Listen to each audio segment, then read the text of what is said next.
Hi everyone, this is the Jade Marrisa Podcast and this is episode 23. I am talking to you from Thailand about the good, bad and ugly in pop culture in and around Thailand.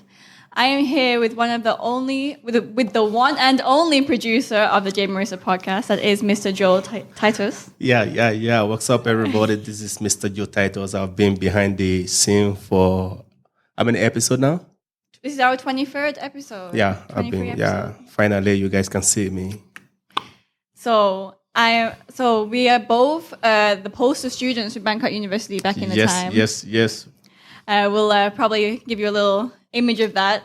And now we're both currently studying our master's degrees. So, yes. And the education field. So that's why. Welcome to the masterhood. Welcome to we are the masters. Okay, we're going to tell you how it is. So this conversation will be about the wonderful world of education and our experiences. For your information, I'm not prepared for this. I just prepared like 5 minutes ago. So all right, let's get started. Preparing all of our life. Yeah, okay. So Joel, tell us a little bit about yourself, where you were born and raised, and where you were educated when you were younger. My name is Joel. That is how everybody calls me. My name is Joel Olusegun Titus. From Nigeria originally. I don't know. I don't talk so much about myself. So then I forgot everything about myself. So I'm currently doing my second master's in Thailand. So I had my first master from ABAC, where you're currently studying your master now. Let's go back. No, let's go like when you were younger. Why did you? When I was younger, right? You were studying in Nigeria when you were younger. Yes, Was it in English language? Yes. Actually, Nigerian official language is English. Oh. But I was taught how to speak English in my local language. So I had to relearn how to speak English. Then I can actually write and read, but I couldn't speak. Because I studied in a village, very small village, where the English teacher is from my village. So they actually taught me how to speak English with my local language. So it's kind of difficult for me growing up to speak English because after class, I come back home, everybody speaks our local dialect. So a little bit difficult. So I had to learn how to speak English like normal person. Okay. So your school was supposed to be in English, but your teacher is a local, so obviously they were explaining things in your local language. Yes. Makes sense. Was it private or government school? Government school was subsidized, free education, paid very less because it's a village. So you still had to pay, even though it's a little bit not paying, like we have to pay probably for exams, for textbooks and other things. Well, we don't have well-structured tuition fee that you have to pay every year. Okay, and it was Western curriculum? I can say yes, it was, but a little bit way too outdated. Okay. It was really outdated because I remember learning physics in a very old physics textbook. And at what age? When I was in... so the education system in Nigeria is quite different. We have primary... before the introduction of nursery, right? It was just primary. And before you could be able to attend primary school, that means they have to test you. You don't get to that age until your hand when you cross your hand over your head, can touch your second ear. Yes, if you can't do that, that means you're not ready to study, to go to school. What? So the process is quite different, right? So, where was I? So you have to put your hand over your head to touch your ear? So we have secondary school, or we have primary school before. So they recently, at least where I grew up, so they recently introduced nursery. So I started from primary, then secondary, then, primary, we have primary, you have to be from primary 1 to primary 6. So which is more of like... That's the same as high school? That's the same as England. Yeah. That's the British system is So nursery, primary, secondary. So I started from primary. So from primary 1 to primary 6. Then I graduated to the secondary level, which I started from XS1, senior secondary, GSS1, junior secondary school. Right? Then you have to write an exam when you're in GSS3 to move to the senior secondary. What's GSS? Junior secondary. Junior secondary. So SS is senior secondary. Okay. So when you get to GSS3, you have to write an entrance exam to move to SS1, which is like senior secondary 1. Then SS3 is the final stage. So that means when you graduated from SS3, you're already out of. Oh wow! So it's got all different levels to get through to get to the next. So then you have level. to prepare to write your secondary school exam, which is like either WAEC or NECO or GCE. GCE is more of like private. WAEC is from the government, and you have to pass though at least out of 9 subjects, you have to pass at least 7. So I mean, in England, the British way is GCSE. Oh yeah. So maybe it's like that. Yeah, we have like the WAEC is the standard one. West Africa, wherever. I don't know, I forgot. Mm-hmm. So that is the WAEC. So Nigeria have to write the same exam. Ghana have to write the same exam. So the GCE is the standard one. No, the WAEC is the standard one. Then GCE was later introduced by Nigerian government as a substitute, just in case you didn't pass your WAEC and you still want to further, you can still have the choice to write the GCE or NECO. Yeah, then you can write. GCE is an external body, so you can just write the GCE, but you still can use the same result to further your education. Interesting. Yeah, I mean, with English system, like you said, so primary, then when I went to secondary school, it was lower secondary and upper secondary. Yeah. There's like GSS and but SS. I don't think every school is like that, though. I think that maybe mine was just like the buildings were separate. Maybe that's why. Yeah. Because I remember like when I was in GSS, I get punished a lot by the SS student. So if you bullied. You can call it bullying. Punish. Yeah, back in our days, punished, not bullied. Really? Nobody get bullied. I don't know. Yeah. Okay, so you finish high school. Every year that you should, every grade you finished it, right? Oh yeah, I finished everything, but the in my case it was a little bit I don't know how to put it, because the village I grew up, there was a war at the time. So 2 tribes were fighting. My tribes and other tribes was fighting. So school was stopped for 2 years. So I couldn't study and I couldn't leave the village to go to town to continue my education.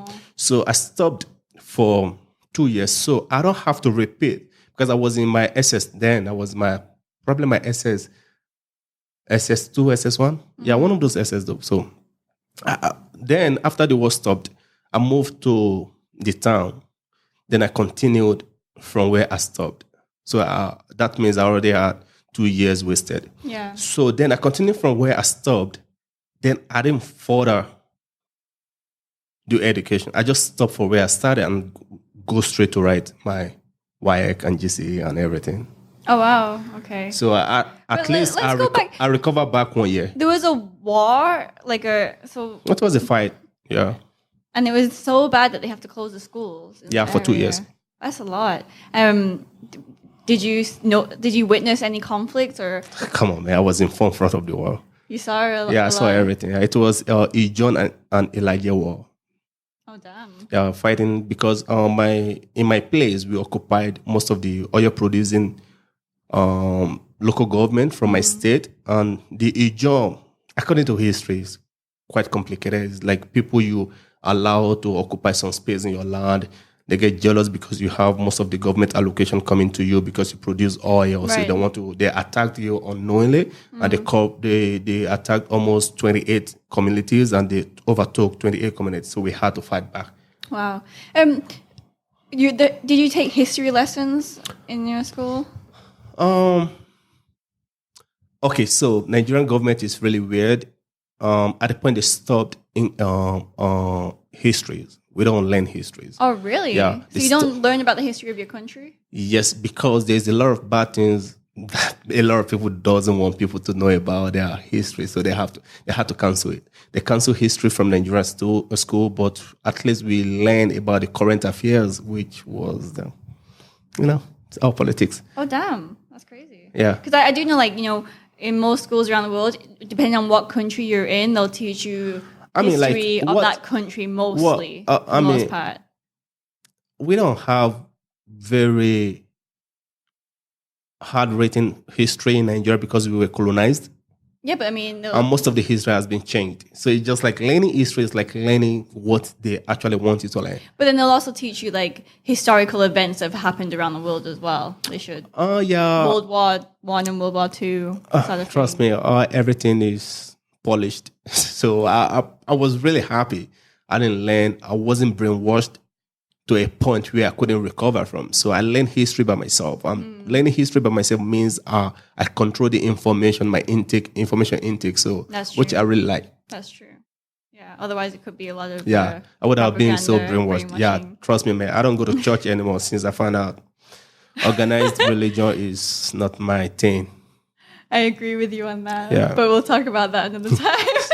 Ma'am. Everyone's turning off the podcast right now. All right. So, do you believe that it was a good education overall? I mean, because you were able to go abroad to continue studying, so you Trust must me. have had like a good, solid base. Nigerian education is shit, and I'm sure every Nigerian will agree this with me. But Nigerians are so focused to study to an extent whereby they self-learn a lot.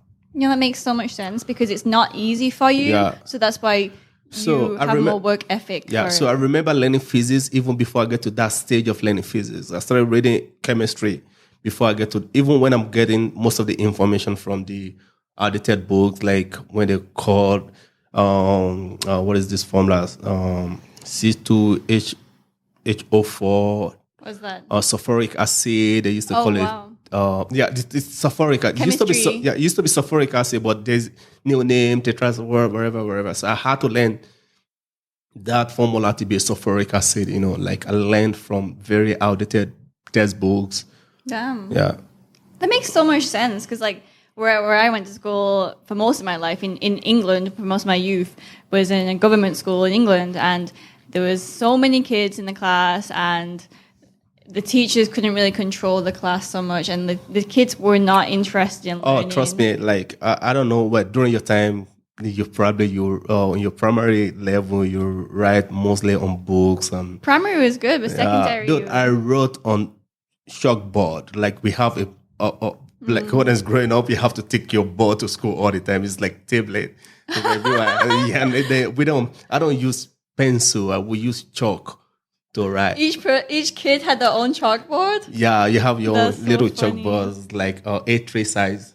You know that. So yeah, and you have a duster. We call it duster, something Yeah, to wipe it off. So that really like highlights the difference, you know, like in England when I went to school, like it's government, you get everything, school is free, everything's free, you know, education's good, but yet the kids don't appreciate it.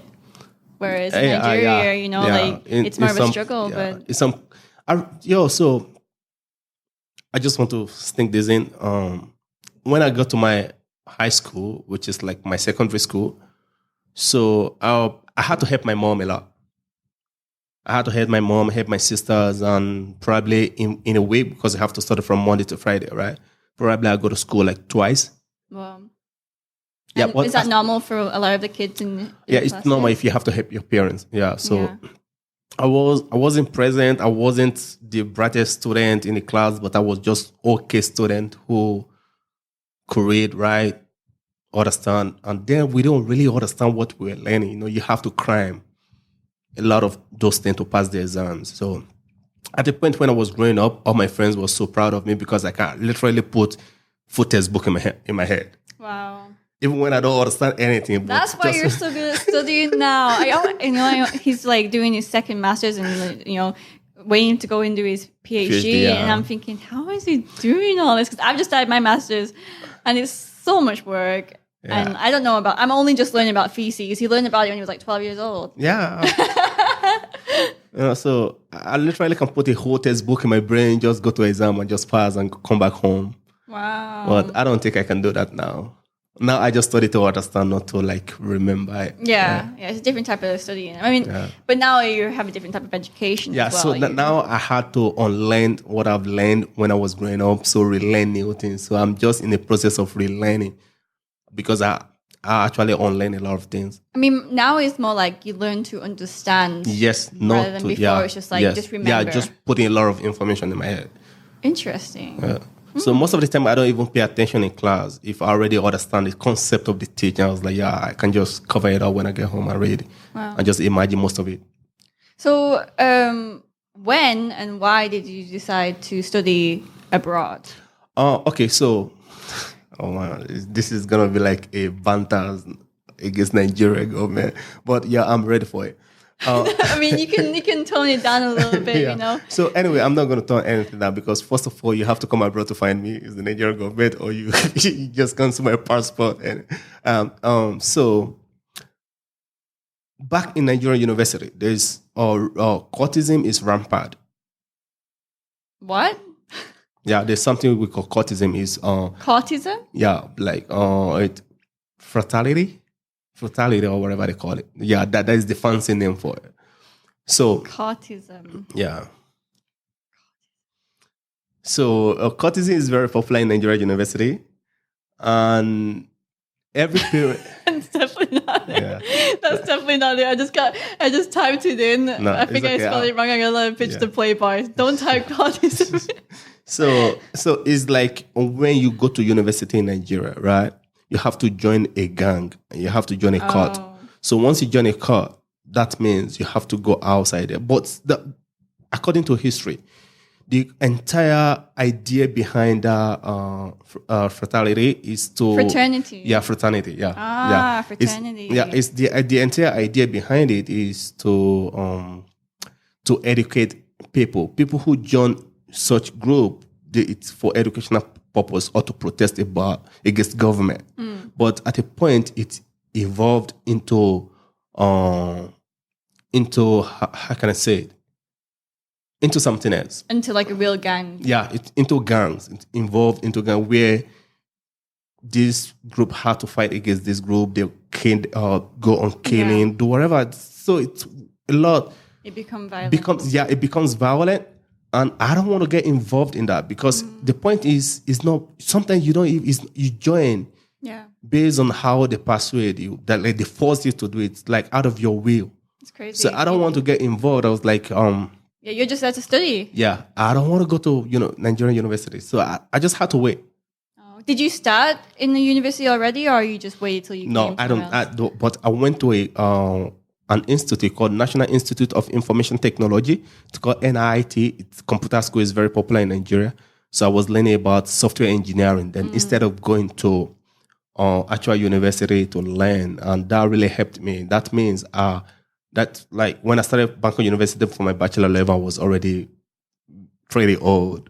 Right. Yeah. So I wasted like at least 8 years doing nothing. After my high school, not actually doing nothing. I was learning. Working. Oh, you were learning at the National Institute of Information Technology, NIT. So I was learning a lot about computer. But that wasn't my initial studies, like things I want to be. Like I really want to be like a pharmaceutical. I want to study pharmacology. What? Yeah. Pharmacology? Yeah. Pharmaceuticals? Pharmacology. What's pharmacology? Pharmaceutical, like people who make medicine. Yeah, pharmaceuticals. Pharmaceutical, right? Yeah, pharmaceutical. Oh, really? You want to do chemistry? Yeah, I was very good in chemistry and physics, biology. I was really, really good at them. So I was like, it's either I'll be a medical doctor or... Wow, it's like left brain stuff. Yeah. So at the point, I had to forget about all those and just go with something else, which is computer. Okay. So why Thailand? Cheap. Cheaper than your country or just cheaper than the other choices you had? Other choices I had. And almost the same thing with my country, but better education system. So why not? Right. And you have brothers here as well. Oh, yeah. I have my brothers and my cousins. They came to study also? Yes. And they're at the same school? Okay, so it's kind of, yes, at least we've studies kind of, okay. Some started from Stanford. I was in Bangkok University. One was... Wait, you studied at Stanford? No. Oh. My brother and my cousin. And one started at Rankingham, then masters in Stanford, masters in Webster, masters in Bangkok University. Whoa, you're just all scattered around. Yeah. So we just like jumping from one place. What? Yeah. Why wouldn't you study together? No, why do we have to learn same way? I suppose so. I mean, I guess it keeps the debates more interesting if you do it differently, right? Huh. Okay. Well, I just want to talk more about my education as well. So, like I said, in my younger years, I was at primary and secondary school in England, which was a government school. But I didn't finish high school in England. I finished it in Thailand. In Thailand, okay. Yeah, so I moved to Thailand when I was 14, and then I finished my IGCSE in Thailand. I went to Bangkok Patana School. Do you know that? Yeah, I play football there. Bangkok Patana School quite expensive. One of the top international schools in Thailand. Very, very, very good school. So imagine I'm from a government school in England on like the outer skirts of Manchester, and then I go to a very top private school in Bangkok. It's a complete different world, I must say. The government school, the students or the class sizes is way too many people, 30 plus students, and it's in a small room, and the teachers can't really control the classes very well. Back in England, right? Yeah, back in England. Oh. Yeah. The kids are just not interested in learning. But in Bangkok Patana School, the class size is much smaller. The kids want to learn. The teachers are very good. Because it's international school. It's like West structured international school. And international school in Bangkok, in Thailand, is really, really expensive. Yeah. The facilities, totally different. Like facilities at Bangkok Patana School, so good. Oh my God. Swimming pool, tennis. They have everything. They have fields. Like almost 4 football fields. They have rugby field. They have like tennis, long tennis. Oh, wow. Like I used to play in a league. It's called Casual League, and we used to use the school to play it's every nice. year. Their really, sports really facilities good, is like and so the locker good. room is so good. Yeah. Let's compare about the canteen and the food that they offered. So back in England, the school that I went to, actually called North Chatterton, the food is Is what? bad. You went to a school where they have canteen. It's like cakes and pizza and sandwich and all this stuff that's going to make you all fat and make not just make you fat, but like make you tired and lethargic when you're going to go to class. So you're going to eat and then you want to sleep. Yeah, it makes you want to sleep. You know, it's not any good nutrition at all. Whereas you go to Bangkok Patana School, oh my God, the food. You get like a whole like buffet of like Thai food mixed with some like international because food. you already paid for it. You have like a noodle stall. You can choose any type of noodles that you want. There's a smoothie bar. You can have like a smoothie bar, and then there's a snack area. And I think now it's probably because like every year they add on more because it's supposed to be non-profit. So they add on more, but at the time I was like, wow. Yeah, because this is a school? Yeah, your parents are paying for that. Crazy. You know, like I went to a school where we don't even we have lunch break, right? But sometimes before you get to we don't have canteen, but some people just come to the school to sell food. Oh, that's a good idea. Yeah, some people just bring their food in the afternoon. Yeah. Sometimes before you get to that, like you have to line up to buy your food. So, right. Before it gets to your turn, the food has already finished. So you have to go back to class, probably just go outside, buy biscuit, come back. And learn. Yeah. What a different world. Yeah, it's quite different. Sometimes when I see people who whine about going to school in abroad, like, oh, I don't have time for study. I was like, okay. Thank God you have electricity, you study comfortably, you have everything. Dude, I have, if my parents are using because my dad, we had generator, right? But we have to really structure how long the gen can stay on. And I spend most of my time with my mom.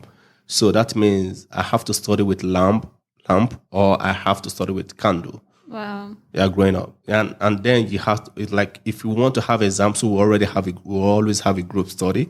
So probably just go to one of my friend's house. Wow. We stay all night reading, studying just to pass. It's crazy because it shows like how much dedication, how motivated you are to study, because you have to go and study with in this type of scenario. You know, you're like, you don't have real electric, you don't have a real book, but yet you're still like determined to get the best out of your education. Whereas in England or wherever, they get everything. so easy, and it's like they're more entitled and they don't appreciate it. Yes, yeah. That's one thing about entitlement. If Yeah. you think but like us, we don't have choice, Do you want to remain in that situation forever? You want your situation to change, and how can you change it?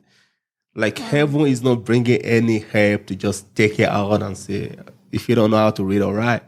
Damn. So yeah.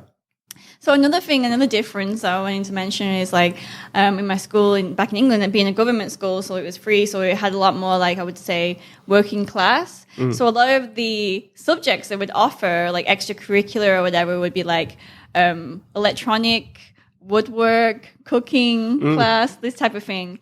But when I went to Bangkok Pattern School, they did not have this type of thing at all because the kids that would go to Bangkok Pattern School, they would have maids and workers to do this type of thing for them. They would not learn to do this themselves. But back in England, you learn how to do stuff. If something breaks in your house, you learn have to how fix to it by yourself. Yes. Yeah. So they teach you these skills, which I think is really good because when I did go to Bangkok Pattern School later, and I did take like a special after-school class, something about cooking, one girl did not even know how to peel a potato. I know. I was like, what is this? Like, she did not know how to use a potato peeler. And me and the teacher, we looked at each other and we're just like, oh my God. I remember when I was it primary 6 or primary 5, I already knew how to, because then I took a class, it's called integrated science, which is like all science classes combined together. We have chemistry, biology, physics, geography, and all those combined to we. So then we don't have laboratory, we don't have lab. So then we have to sometimes we just have to read from the book, and sometimes the teacher will just experiment little. So I already knew how to make soap. Whoa. Yeah, when I was in primary 6, I can make soap from That's mixing cool. chemical and all those things together. I can make alcohol by Moonshine?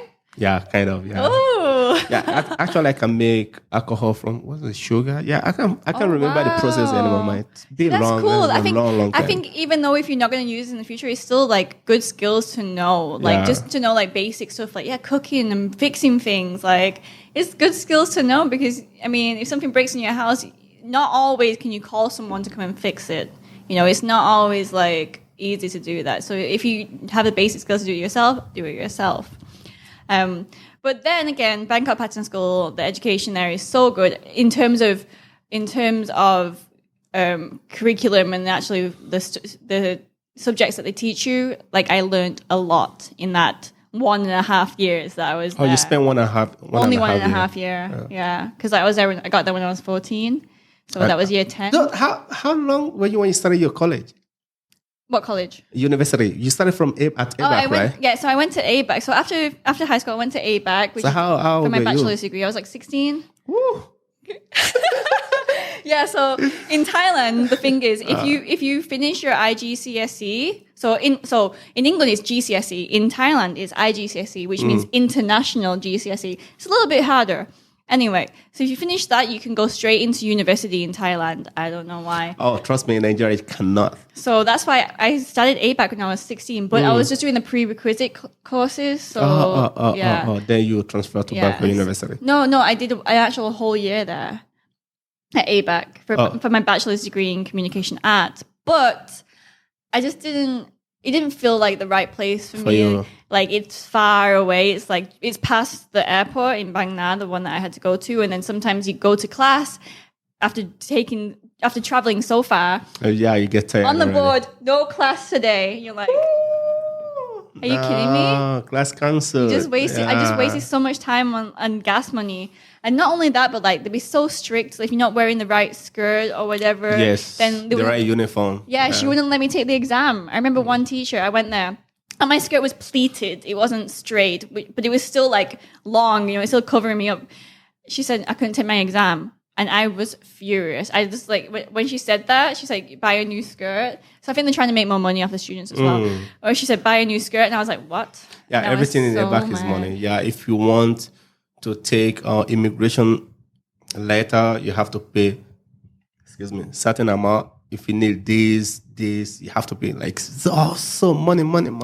So after a few cases, few incidents, I decided to move to Bangkok University, which is at the time is in the city, Kluang Thai, city Grammar campus. 4. Continue communication arts there.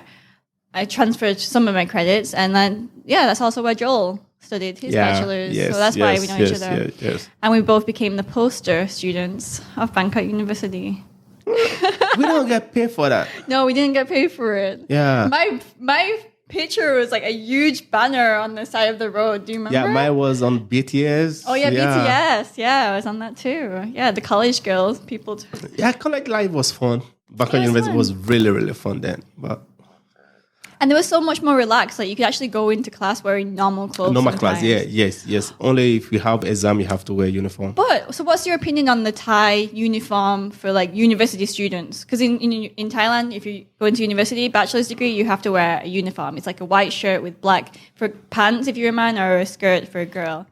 I mean, every culture have different things. But for university, I don't think it's necessary.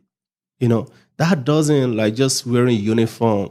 But in Thailand, right, I don't know how they say it, but it's more of a fashion thing. Because I've trust me, a lot of people when they ask me where they studied, I say Bangkok University, and they was beautiful girls. But ABAC is like that too. ABAC and BU is supposed to be like the hot chicks. Yeah, hot chicks. Yeah, I was like, oh, really?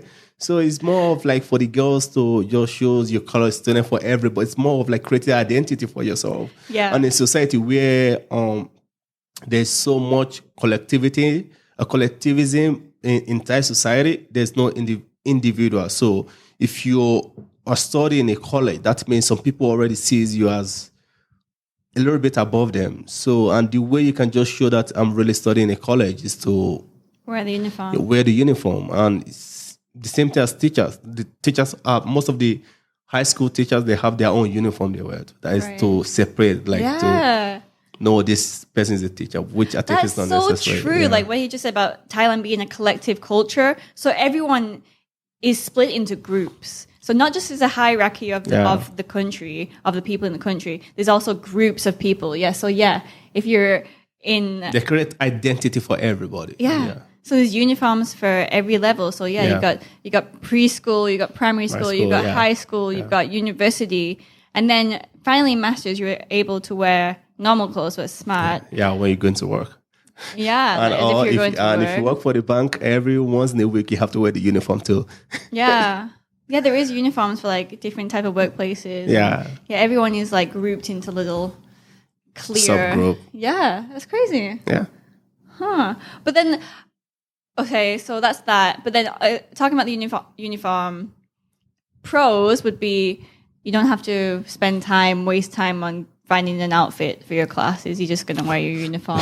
Yeah, if your uniform is clean. If it's clean. Yeah. And it does look cute. It does. It looks cute. I mean, like the identity kind of work, because like nobody ever, I've never wore a uniform. Even when I was studying ABAC, BU? Only when I have exams. And the poster you wear. Yeah. Oh, yes. One of the posters, yeah. And the poster you wear. So I don't really have the sense of I'm different from other people. I always consider myself as individual. So I don't have to be categorized or have to be like put in a group or put in a box of wearing a uniform. So I've never had that feelings. But back in my primary level, back when I was studying my country, we have to wear uniform. But only in primary? Only in primary. Primary and secondary. Oh, and secondary. Yeah. Oh, same as England. We wore school uniform. Yeah, and even in my international school in Thailand, you have to wear school uniform. So it's not bad. Yeah. I like it. I like it. I mean, to high school level is okay. It creates order and some respect as well. Oh, yeah. But do you think that order it creates, it's actually the right one? Because now in a society where everybody was supposed to be treated equally, there are some people already have a group. You already created a group, a subgroup for some people to be seen as superior over other people. Imagine someone of my age who couldn't afford to go to college, you see me wearing uniform. How would they feel?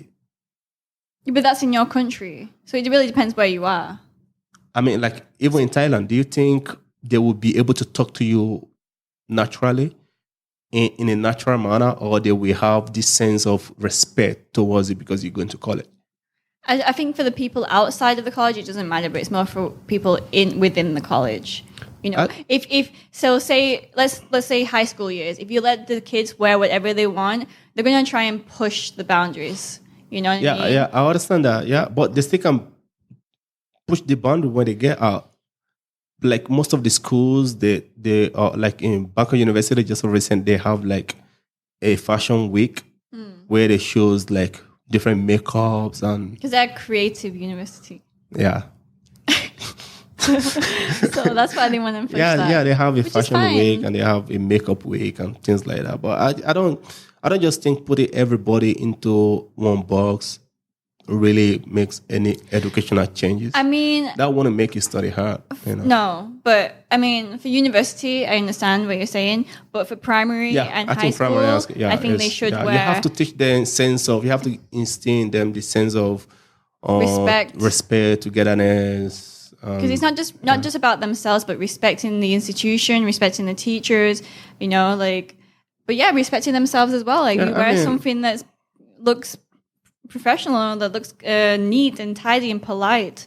Whereas if they go in wearing their own clothes, and like I said, in one of my class, the teacher was like saying, like, if you have to make up a theories to conclude if wearing uniform among B student is actually really good. I was like, this is a very broad, abstract, and subjective subject. So I don't think it makes any difference to me because I have a completely different opinion about uniform. So other students might agree. So. People who don't wear uniform, then they might not belong to the school. So the school has that risk as well. Like, this is an intruder coming in our facilities, you know, like, so that's why it's better for them to wear a uniform with the badge. What happens to your ID card? Yeah, but they're not going to go around. Like, how do you know straight away, you know? I don't know. I mean, yeah, it's subjective, like I said. So. Okay. So that's life at Bangkok University. The teachers, how do you find the teachers? I think, okay, so... well, actually, let's talk about Thai education, first of all, like this education system. Typically, in like local schools, it's very authoritarian. So the teacher will tell you it's one way, and that's the only way that you should do it. Yeah, you should believe it is. But whereas in the international way, the teacher will tell you one way, and you may have questions about that. You may have your own opinion on that. So... it's different. They're open for discussion, whereas in Thailand, they're a lot less open for discussion. But we went to an international university. So what do you think? Do you think you had a mixture of both? I think even up to the master degree level, the teachers here still believe you have to do it their own way, which I kind of disagree with, right? Most of the time I live in my head. Right? So if you tell me how to do something one way, I have to figure out 9 ways to do it to make it 10. So, and if I do it in a way that is not that it does not align or in accordance with your own way, what I do is totally different, but still arrive at the same result, you might think I'm not doing it the right way. Just because you don't take your time to figure out other ways. Right. Right. So I've been in a class. I've never been in a class for 9 hours straight, which I mean, no matter I've learned. I learned something during this period, but most of the things I learned, I don't think I'm learning it the right way.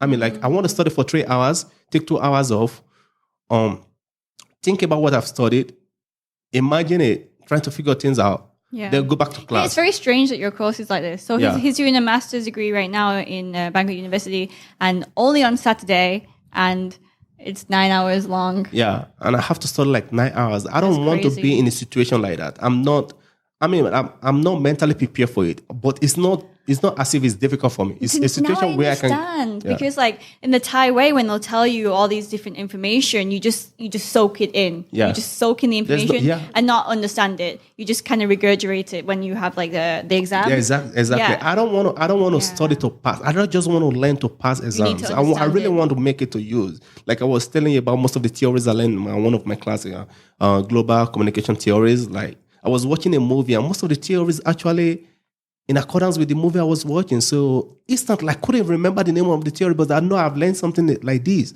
I know these theories. I have to open my book again.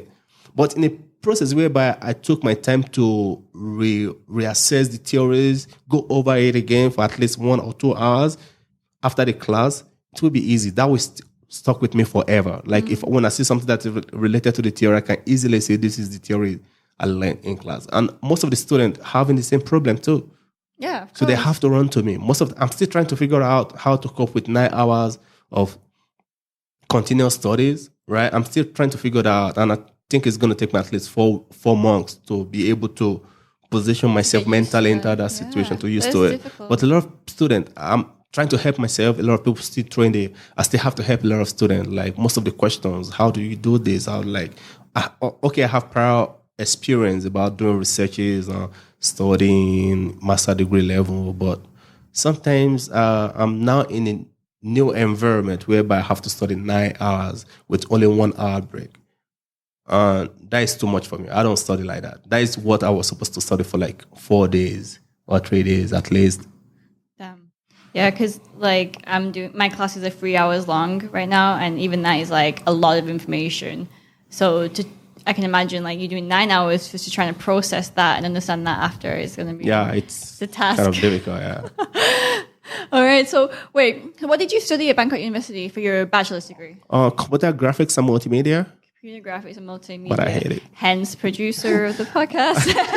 Okay, and then later on, you went to ABAC to do your master's degree. I studied my master's in information technology. Then I majored software engineering. Oh, wow. Yeah, I don't tell anybody. Damn, but you're already good because you did that in Nigeria. Yeah, I was. Software. Yeah, yes. I had power knowledge about that. And then he just started at BU again, a second master's in global communication. Global communication. I didn't know you were doing communication. Is that like communication, online communication? It's more of just a verbal, no verbal communication, intra, all kind of communication.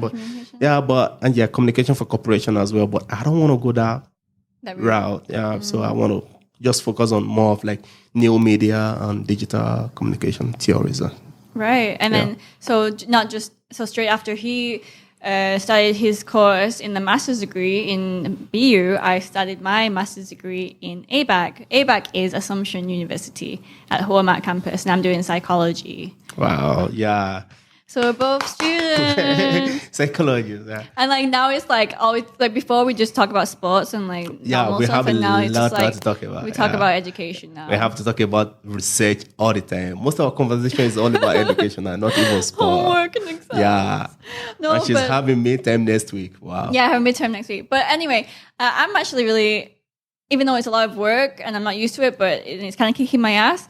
It's so interesting, and I'm so happy that I'm studying. And I actually really like my teachers, and I like my fellow peers in my class, and the subject's so interesting. I mean, I don't know. People kept asking me the same question, and it's becoming tiring, like when I tell them, like, I'm applying for my PhD, I want to further my education. I was like, why do you have to study that? I don't know. Some people don't know, like, life is all about learning. Like, you learn every day. Trust me, by the time you're done with your master's and you find something you really like, you want to further your education, you want to go. You want to, like, it's like, how can I put this? Like, I mean, if you enjoy what you're learning. Let's assume there's a jar in front of you, right? Or there's a lot of cookies in a jar. You dip your hand into the jar, right? you pick one cookies, like you open it, it tastes it sweet. You want more cookies. You keep going there. Yeah. You keep digging. Yeah. That is one thing about education. It's you're so right, because for a long time I wasn't really studying. I mean, after I finished my bachelor's degree, I did go to America to study about sports for 1 year. which was a really good experience. But then after that, like just mostly not really doing much, hang around in the gym, hang around in Muay Thai. But yeah, like I felt like I wasn't developing myself. Exactly. Yeah. And now that I've started studying again, I'm like, wow, like it's just opened a whole new world There's again. so much information for you. You know, sometimes I feel so good reading some journal. Like me, like I told you before, I don't read books.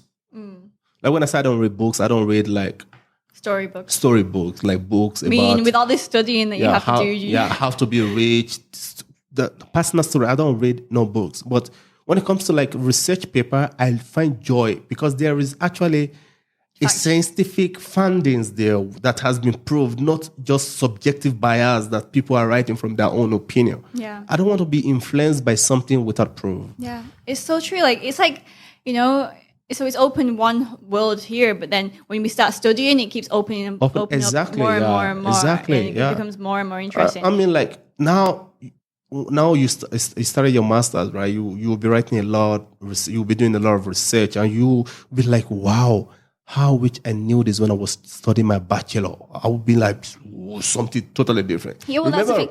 When I was studying my bachelor's, I did not care. I just did it. Yeah, I was like 17 years old. Like, I didn't give a damn about studying back then. I was busy getting drunk every night. I was fighting.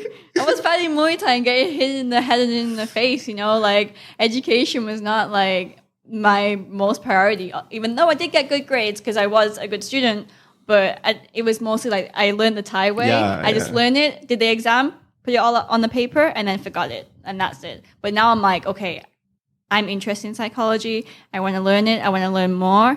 And now it's so different learning it at a later age, I feel like. Yeah, it's really good. Yeah. It's really, really good because now you can actually choose what information you want to take in and information you don't want. Yeah. So now you have the choice. You have the right to like, this part, I don't really like this part. It's not in accordance with what I want to know. Yeah. So like me now, I want to take the organization communication out of my way because I'm not looking at working for any corporation or work for. I just want to focus it on more of like media because my PhD is going to be on media research. Right. So my PhD is going to be on media research. I want something that is closely related to technologies. So explain about your PhD. So you applied for your PhD. PhD in Europe is quite different from PhD in Thailand. I can just start my PhD in Thailand just by presenting my credential. So where have you applied to and what subject? In Spain. In Spain. Yeah, media research. Media research, PhD in Spain. So the whole thing is you have to be selected in Spain because the tuition fee is not so expensive. You have to write a PhD proposals.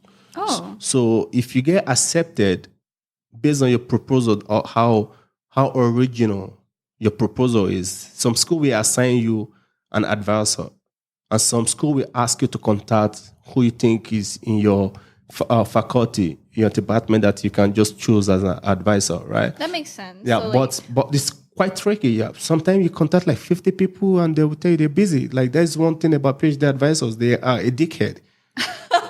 Yeah, trust me. Yeah, most of them already have a student, and those are the high level where academic people like they choose based on the originality or how they feel at that moment. Sometimes might be because they're busy too. They do a bunch of researches, and then they have to train you. And training you means you have to be under their care.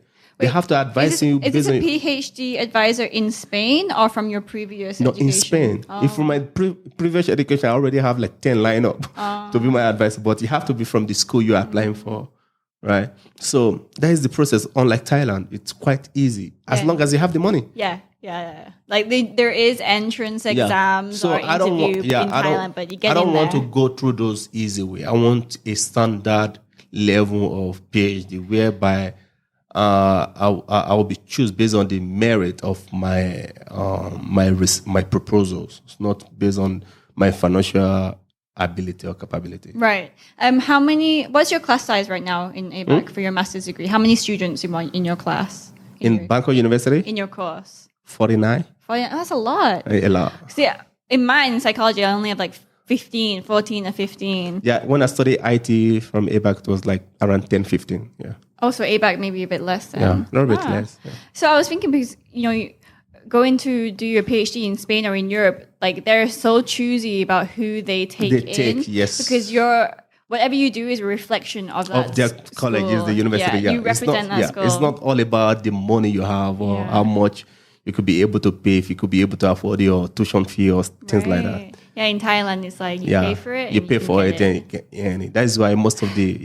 I don't want that way. I want to be respected as a researcher. I want to be seen as someone who the demand for further studying, for higher studying in Thailand is less. Yes. So not many people want to go and do the master's degree or PhD here. Yeah. So that's why they'll just take in people easier because they gotta pay the bills, right? Yeah. But I think like up to master's level, you can do that because in Europe too, I think up to master's level, you just write your when you're applying, they just ask you for your motivation letter, your credential and the tuition fee. Once they see your motivation letter, which is more of like recommendation letter or motivation, why do you want to study this major? So that process is not that difficult. But when you get to the PhD level, which is like the highest level of almost one of the highest level of education you can ever attain as an individual, that level becomes more stronger. It's even more stronger, more difficult in US, Canada. Yeah, I can imagine. Yeah. Wow. So they give you early phone call interviews and things like this? Oh, yeah. After the final list is out, you're going to interview you. After interview, boom, you're in. Process for the visa. Yeah. That comes later. Okay. As soon as you are a PhD candidate, how many visa years? Process, 3 to 4 years. Wow, 3 to 4 years. Yeah. That's long, no? You study master for 2 years. Yeah, my master's is 2 years. So it's not that long. But MBA in Thailand is only 1 year or 1.5. Yeah. Huh. Because this is, it's not one thing, the misconception about PhD is like people think you're going there to be a one type of extraordinary genius. Like you're going to learn everything about everything. No. You're going to learn how to master a particular thing. And then when you master that thing, that means you're a professor on that thing. But you really learn everything through everything is through practice and experience. Yes, that's why when you're doing the podcast as my producer, you're definitely learning through that, right? Yes. That is for sure. I've learned like now, when we talk about I have a solid background in software engineering.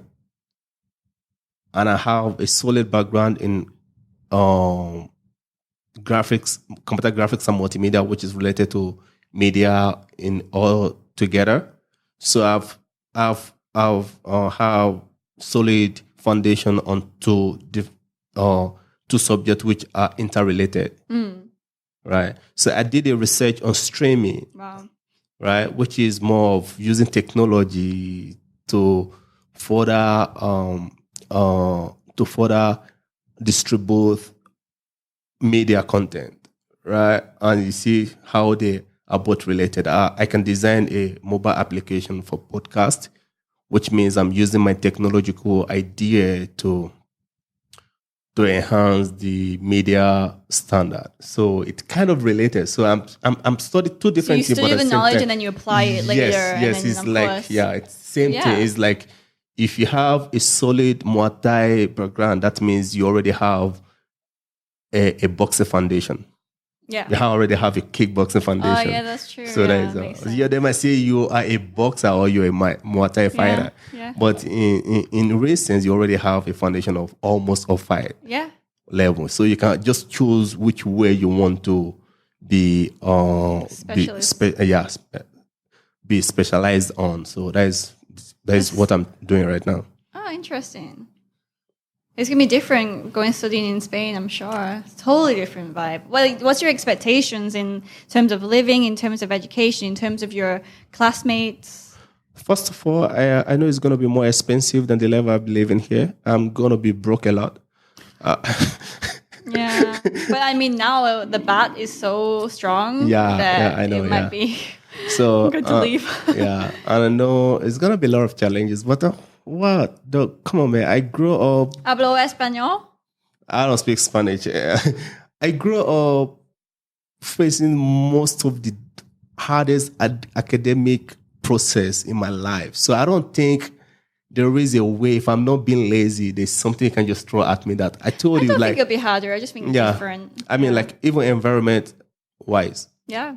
So, like I told you, right, after my PhD, I might end up going back to study physics. I might do that. So I don't know. Feces? No, physics. Physics. Yeah. Oh, wow. I might You'll do be that. studying forever. I just, that. You could become a teacher. What do you want to do?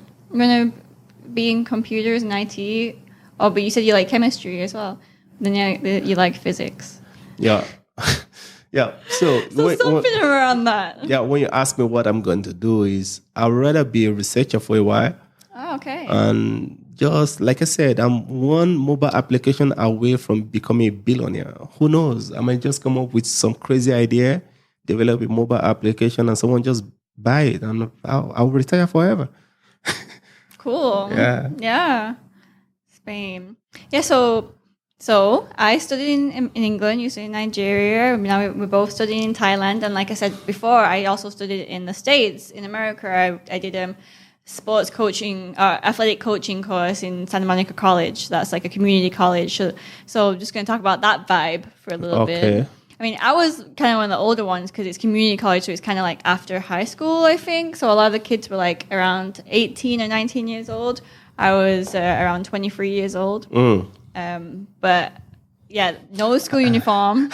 How does it feel to be one of the oldest in the class? Yeah, they didn't even notice until like they asked my age, and I was like 23, and like, oh my god, you're so old. I was like, really?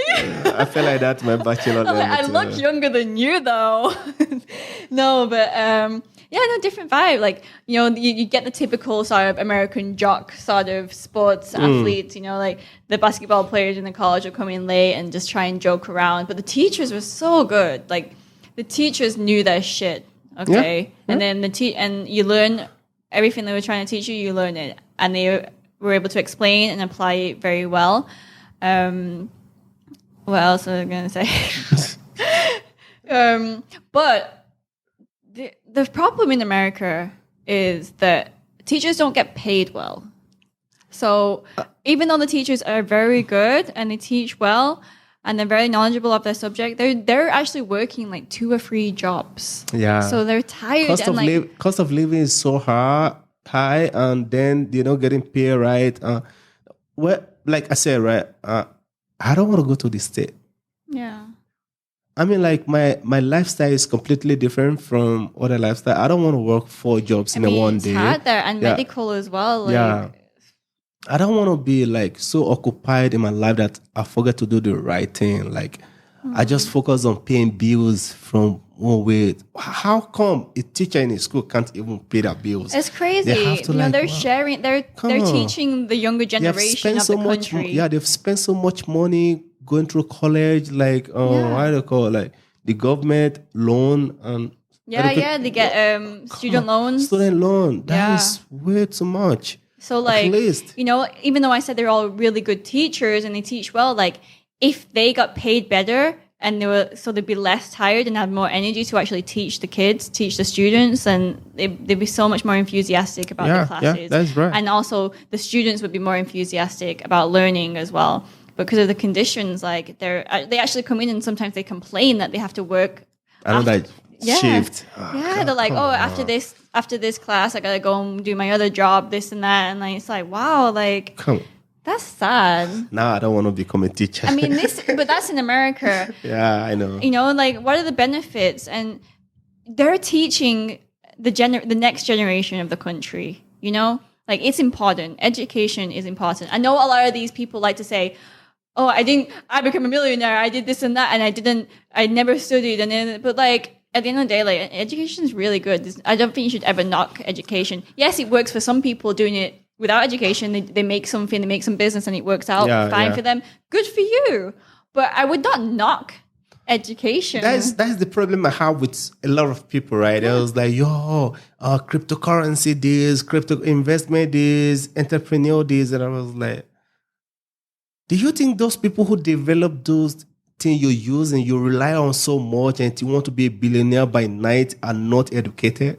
Yeah. Do you think they just pick up the idea from the street and just develop something? Come on. Yeah. There are processes to that, right?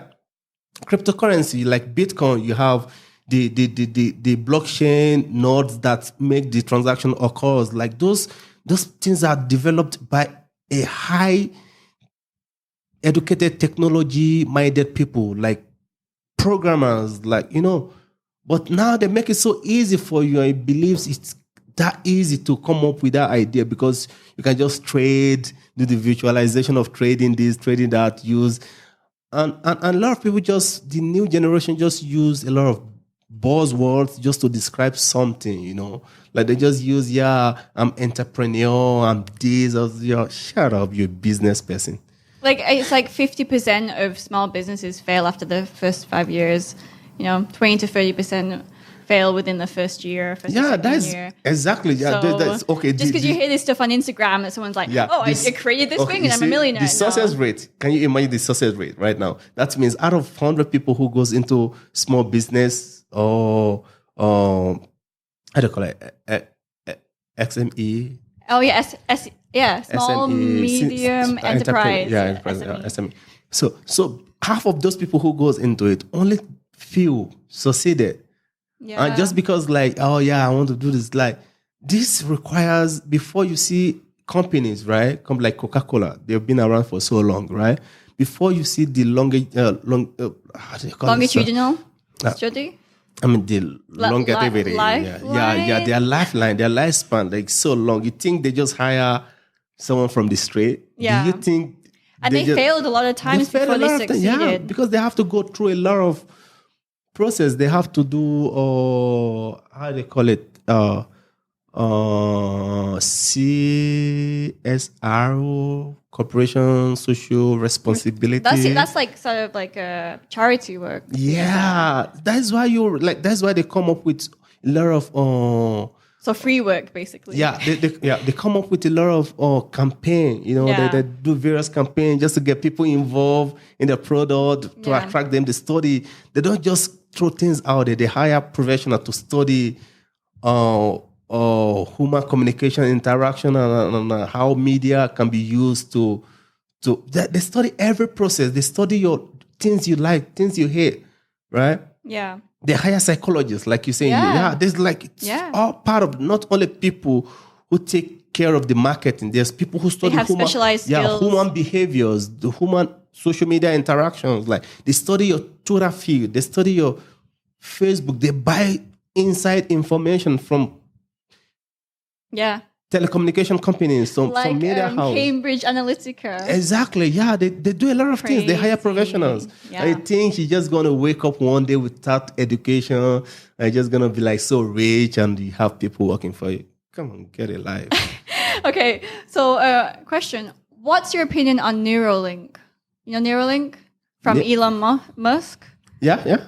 It's like he wants to have this brain-machine interfaces to connect humans and computers. So it's like a chip, right? It's like an implant in the brain. Okay, let's take I want to ask you something. So do you think this is just an idea or they're just making this known to you? Okay.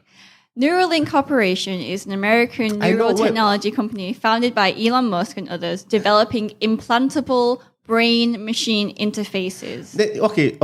I'm just asking you. This is evolution of things, right? Now they're just making it public. This has been going on for years, right? But you, as an IT person, what's your opinion on it? It's possible. It has been going on for years. Yeah, they have been doing this. Good or bad? It's as in someone who likes nature. It's bad for nature, but it's good for human development. Okay. So do you not think it could be dangerous? Like, trust me, everything is dangerous. Even nature. We have tsunami. We have different things. Everything is dangerous. But the point is, okay. Let me just describe based on my knowledge, right? There used to be like chips they put in. Yeah. There's a place in Europe, right? I mean, like in female body to stop their menstrual period. Oh. That has been going on for years. It's not a right? chip. It's not a computer chip. It's just something that releases hormones in your body. You put in your body, right?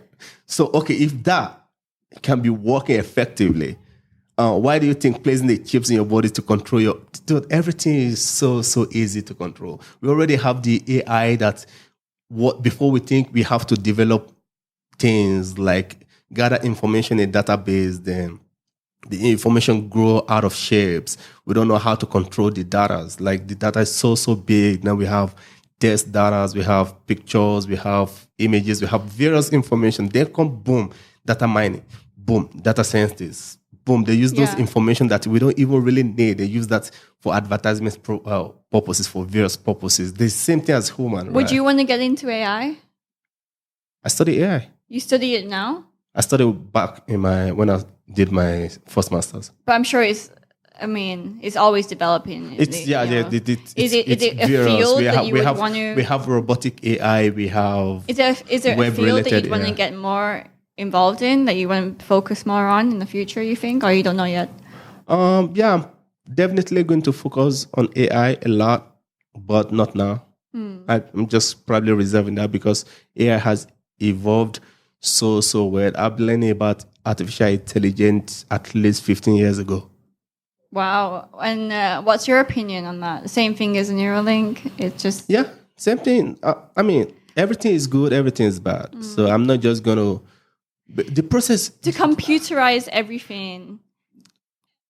It's going to happen eventually. Yeah, it will. It will. So you can't control that. It's already happening. My car, the battery ran out on my car, and because it's electric, everything's connected electrically. So the battery ran out, and everything shut off. Yeah, stop working. My car just stopped. That's dangerous. I was in the exit lane of a gas station, so I was blocking the lane in front of a main road. So I had people coming and queuing up behind me, and I couldn't push it. I couldn't. Even the brake locked. Everything locked. Yeah. Everything locked.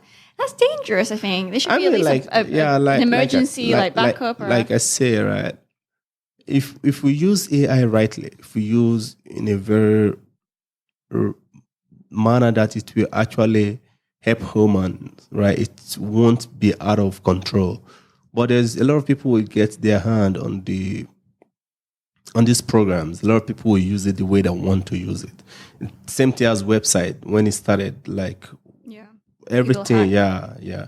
Now people will even do trade just to buy your name and just keep it, and then you have to pay them back just to buy it back. So things like this, it's always we go out of hand. But at a point in life, we're going to become so computerized that we forget everything natural. So I think that this means what you just said, that the people need to be educated more about it, about the things happening, about the things they're working with on a daily basis. Yes, you really have to keep track. Yeah. Because if you don't keep track on things that is going on around you, you will be completely left behind. By saying that, I think that Elon Musk is way ahead of the people. It's not trust me, man. I don't know how people mind works. To me, he's not way ahead. It's just telling people what has been going on. What some people know that has been going on for quite some long time now, but they're just trying to make it public. Right, but if you're gonna release all these new products or whatever into the world, then the people should be educated. Exactly. That's what they're doing. So you're releasing now. the things, and the people still stay behind. That's what they're trying to do, because this has been going on for years. So now they're like, okay, don't educate yourself. We'll create you a little chip that you put in your brain, and then we'll just do it for you. You'll all turn into robots, and you'll follow Elon Musk. His way. He's a visionary, right? But there's nothing wrong with that. Like, there's sometimes we just throw idea out there. Right? How about life on Mars? That's his next goal. If it is not possible, he won't come out publicly to declare. That's what you have to know. How much money is he wasting on his research for us to go and live on Mars? He's getting paid for that. It's crazy. I mean, instead of spending money on that, how about spending money on the world that we live in right now and look after the world? Because they know we have a limited time left on this world, on this planet to live, so we have to prepare for the next planet, which means we're not going to be evacuated from this planet, but we just make it, there's possibility of people, next generation, living some other planet to destroy, like, or have another planet to destroy. You say to live on another planet to destroy. Yes. Yeah, humans are horrible. Yeah, that's what we're going to do eventually. So just like we're just creating the possibility. The idea has already been like before Einstein come together with the idea of gravitational forces, right? So the idea has been around, but we just like with his experiment, he just make it openly known to people that this thing is possible and this is what is behind it. It's possible to live in Mars. Why not? Because there's Christianity will tell you spend eternity in hellfire if you do something bad. So, but I'm not religious, so I can't really. I'm just saying. I mean, there's no living things on Mars, right? Yeah, that's what they said. But trust me, it's very, very possible. Even if life has never existed there. Yes, but it's still possible. You know, one thing you have to ask yourself, right? Science is so advanced that we can actually know from very far away what has been and what has not been. Right. Yeah, that's why it says here, Mars' surface is more than 3.5 billion years old. Like, how can we even... Exactly. That is a kind of mind-blowing trick. It is mind-blowing. Yeah, it's kind of trick. They're trying to... Trust me, man. Why are they wasting so much money on this research in other planets? Come on, like... When they can't even so you want to stock in a planet Earth, whereby you don't have other alternative, and something happens to you, you don't know. Let's figure out the recycling. The recycling issue. What if everybody is bored of this Earth? They want to try another planet. Nobody's bored of this Earth. How do you know? What if they are? I think Elon Musk thinks he's like an alien of some sort. He's not human. Trust me, when you have money, you think crazy. His brain processes faster than he can even explain things, I think. Like, did you watch the thing with him and No, I don't watch things like that. Anyways, trust me, he's not one kind of out of the world genius, like something like I told you. Really? He's smart. That's a smart guy. He's a very smart guy. But sometimes, right, when you are smart and you have the money as well, you have the government background. You get delusional. Yeah, you have, yes, there's a lot of things you can do with that. And with the money and the right people in place, it will be possible. Yeah, that's true. So it's not like this idea is like, I promise you this, by the time you're done with your masters, right, and you have the right finance, you have the right, you're at peace with yourself, right? You have the right people around you. You will be like so creative, and you will ask yourself, why was I like this 10 years ago? I asked myself that already. I don't need to finish my master. You see? I feel like that's it. That's it. That's just it. Yeah. I feel like myself 10 years ago is different. Yeah, very different there's no trick. There's no trick to this. Nobody's born out. Like, if you are into Muay Thai, right? You see the flaws. You see things that can make Muay Thai like so advanced in 10 years time that people ask, wow, is this, but if you don't have the right people around you, you don't have the right finance, how would you be able to do that? Yeah. You don't even want to think about that at all. True. Even before Facebook implement this, their direct reply on a comment, I've seen this like years ago. Like probably a year after I started using Facebook. All right, but I don't even have the money or have the right. But it was just an idea flying around my brain. Right, right. That's why you're gonna go to Spain, do your PhD there, and then create some. Like I said, find some investor. Like I said, I'm one application away from becoming a billionaire. Cool. Who knows? Cool. So back to education. Yes. I don't know what to say now. We've kind of covered everything. I think we are. Right? So we're both doing our master's degree. It's so fun being in front of camera for the first time. Different universities. Not talking about sports today, just education. Different universities in Thailand. So he's at Bangkok University. I'm at ABAC. Then you're going to go do your PhD in Spain. Probably next year. I'm probably not going to continue studying after this one. No, you said that. You said it's like long time ago. You're not going to come. Unless somehow I do really well and get a scholarship, then I might consider it. Yeah, that is the thing. Like I said, right after this cookie, right, you're gonna reach into the jar and try to pick one more cookie. But then, if I find a career in this field, then it's also finding another cookie, but in a different way. And this career you find in this field, right? The career will lead you to want to master this field so well that you will be on top of the field, there whereby people will call you even without medical background. People will start calling you doctor. Right? You know, maybe, like but I don't know. It depends what it depends. And this your field is really really close to that because most of the how do people call it? PhDs, doctor of what? Of philosophy.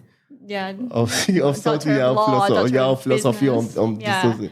You see, but they're not really doctors. But yet, psychology is something that's more related to being a doctor. It's really close. It's science of the mind. Both medical and academic.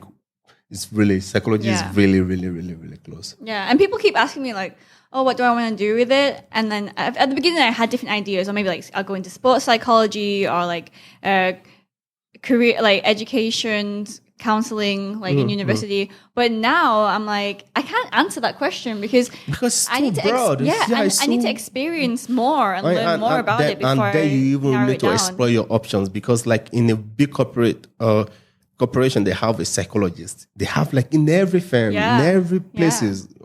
You can work like one of my research teacher was teaching us now. She said like one of our students went to somewhere to interview some people that the juvenile home to interview people that juvenile with sexual assault issues. Adolescents. To interview them for the research for thesis, right? And then before she said like the student had to like draft the question, like structured interviews. The question has already been written, how they're going to follow the whole interview. But before she could be able to interview those people, the interview paper has to go through the psychologist to assess it, analyze it, if this question is going to cause trauma or going to... So you see, they have to like approve it. Okay, you can ask this. You can ask this. You cannot ask this. Psychology can be used in anywhere. Yeah, in every firm. In prisons, in schools, like now in corporation, let's say for instance, KFC want to roll out a new campaign, they have to go through this. How do you think people will react to this? What is the relationship between this campaign and the social responsibility of this demographic? Consumer behavior. And brand loyalty and things like that. They have to really assess it before they could be able to. That's what they do in America, and like when they try and run tests, they'll give people quizzes on like through Facebook or whatever, and they'll click the link and they'll do the quiz, and then it'll kind of give them the different type of personality types. And then they'll create the advertisement according to that. It's so tricky. Yeah, they trick you. They trick you into do a lot of things, revealing so much information. That is why, like on Facebook, I never try those things. How to determine which personality, because I know the trick. Damn, I do it because I'm learning about it. I'm so interested in it right now. I don't do that. Okay. Do you, like I said before, do you see yourself getting into the AI field? Yes, I'm already. You are already? Yeah. But one thing about me is I don't normally or usually talk about things I want to do or things I don't want to do, right? I've learned big data. I've learned data science, which we use AI to structure information. Like we've been using AI for, but it just depends. Like, do I want to go into robotic AI or I want to go into more of like visualization AI? You don't know yet. I don't know yet. I have to decide that. And I may just. I was thinking about doing some research on AI. Yeah, why not? Yeah. Why not? I mean, you can use it. Yeah, You can yeah, use yeah, it could be your yeah. thesis or something. Yeah, on something different also. Just Yeah, there's a lot of predictions that like the most industries or careers that will grow more in the future, or what to study more in the future, will be like engineering in terms of like IT. Yeah, yeah. Or something with humans. So we're actually both doing both those things. Yeah. Wow. All right, guys. I know how it feels to talk. How many hours have we been on? Like now. So thank you all for listening to this episode. Please hit the like and subscribe button and follow the Jade Marrisa Podcast.